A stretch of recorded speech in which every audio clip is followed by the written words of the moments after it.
Welcome back mga kaaldab. Ito na naman po ang inyong lingkod, si Mr. Destiny. At magbibigay po tayo ng pinakamainit na update po ngayon sa social media. Remind ko lang po sa inyo, naka-schedule na po talaga yung bakasyon nila Maine Polkerson at Richard Polkerson Jr. Sa mga nagsasabing hindi sila aalis, alam nyo, sa totoo lang po, taon-taon po ito nangyayari. Taon-taon po ito nagaganap. Nakapagtataka lang po, di po ba, na parang sumabay lang po ngayon sina Congressman Arjo at si Biang. Pero kung titignan nyo mga kaaldab, may mga bagay-bagay po na galing naman po talaga sa dalawa eh. Di po ba? Kaya nga po kayo maniniwala sa mga sinasabi ng iba na nagbabakasyon ngayon sila Mengay at si Congressman Arjo dahil nga po, kumbaga, dahil dun nga po sila magpapasko at magbabagong taon. Remind ko lang po sa inyo mga kaaldab, sila lang naman po yung gumaya. Sila lang naman po talaga yung masasabi natin na kumbaga kumopya. Di po ba? Kaya nga po yung iba sinasabi na keso ganito, keso ganon. Totoo naman po yung sinasabi natin. Maaga pa po nakasetup na ang bakasyon ng pamilya Polkerson. Pero gaya ng sinabi ko, wala pong pilitan kasi magiging bitter lang naman po ako. Lahat naman po ng sabihin ko, lahat naman po ng paliwanag ko, hindi siya tatangkiligin, di po ba? Medyo mababash lang po ako. Dahil sasabihin ko, nako, ayan na naman si Mr. Paasa, bumanat na naman. Di po ba? Wala naman po silang ibang sasabihin sa akin kundi yun. Di po ba? Sinasabi ko lang po para klaro. Kasi kahit anong sabihin natin dito, magiging bitter lang po ako eh. Totoo yan mga kaaldab, kahit anong ipaliwanag ko, kahit anong sabihin ko, bitter lang po talaga yung kalalabasan natin. Pero totoo naman po yung sinasabi natin, totoo naman po yung pinapaliwanag ko, na kumbaga yung bakasyon nila Mengay at ni Alden Richards, talagang nakasetup na. Di po ba? Talagang, kumbaga in-schedule na yan, ano man ang mangyari, tuloy na tuloy yan. Di po ba, bagamat maraming nagre-react sa akin, marami nagko-komento, nako, tigil mo na yan, Mr. Destiny. Wala nang Aldab, tapos na yung Aldab. Move on na kayo, tanggapin nyo na yung katotohanan. Yun po yung karamihan na binabato sa atin. Gaya po ngayon, nakita nyo naman po, napakaraming mga binabato sa atin, napakaraming mga sinasabi na talagang mapapaisip naman po kayo.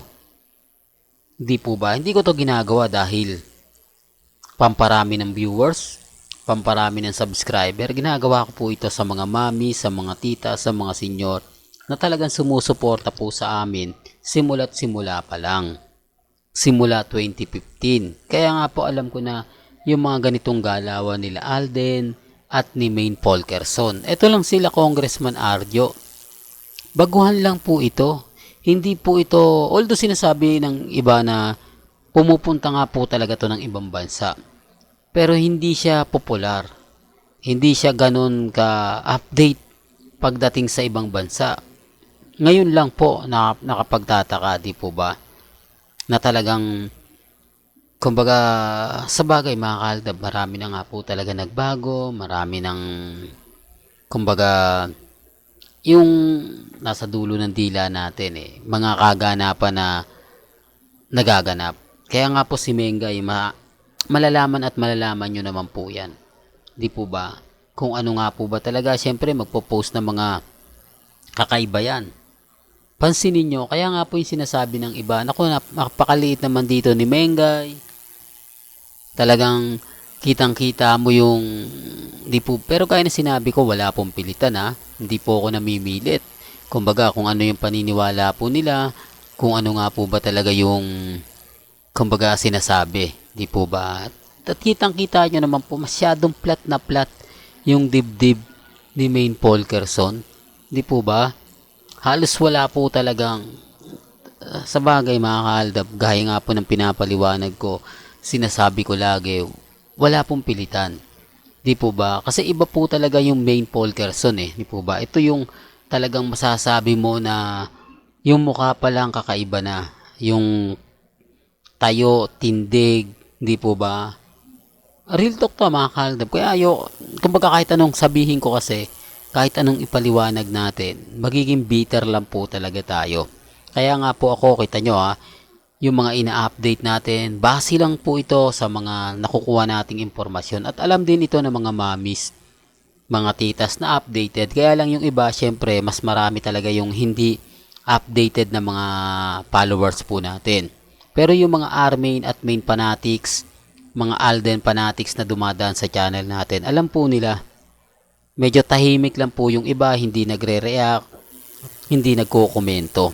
Kasi totoo naman po yung iba lang na, kumbaga nagsasabi na, wala naman si Alden dyan hindi naman totoo yung sinasabi mo O ba? Hindi naman po ako namimilit.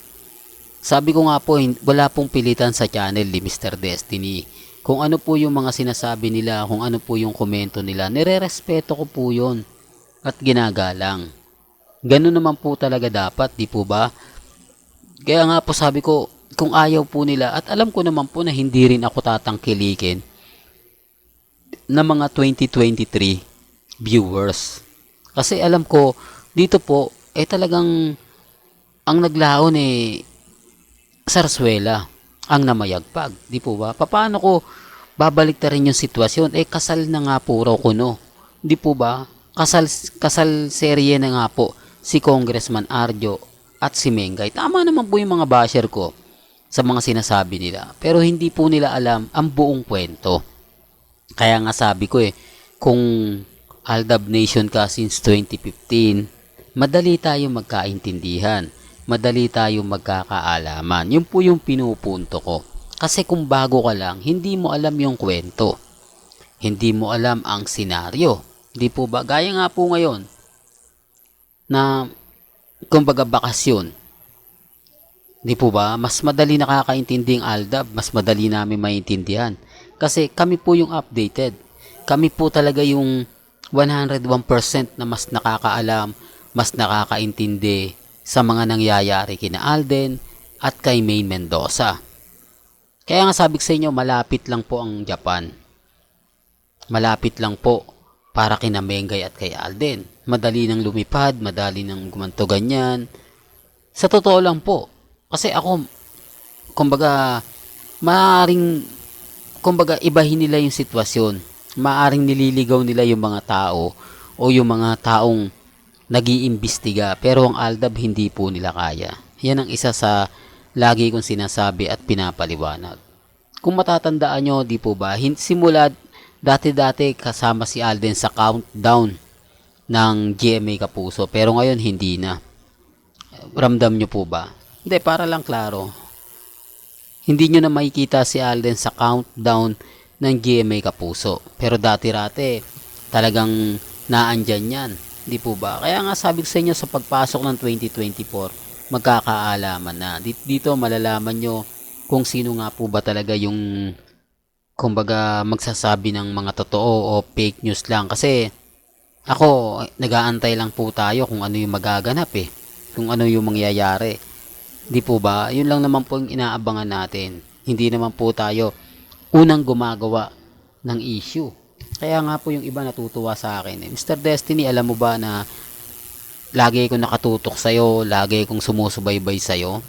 Kasi alam ko na hindi tayo maliligaw. Kasi lahat naman po ng mga anggulo, tinitignan natin. Hindi po ba? Kaya nga po yung iba nagulat, uy, si Mengay nasa 8 Bulaga. Tapos si Mengay umalis. Di po ba? Kaya lang yung iba, hindi alam, tape po yung 8 Bulaga. Para lang klaro. Kasi yung iba naguguluhan, di po ba?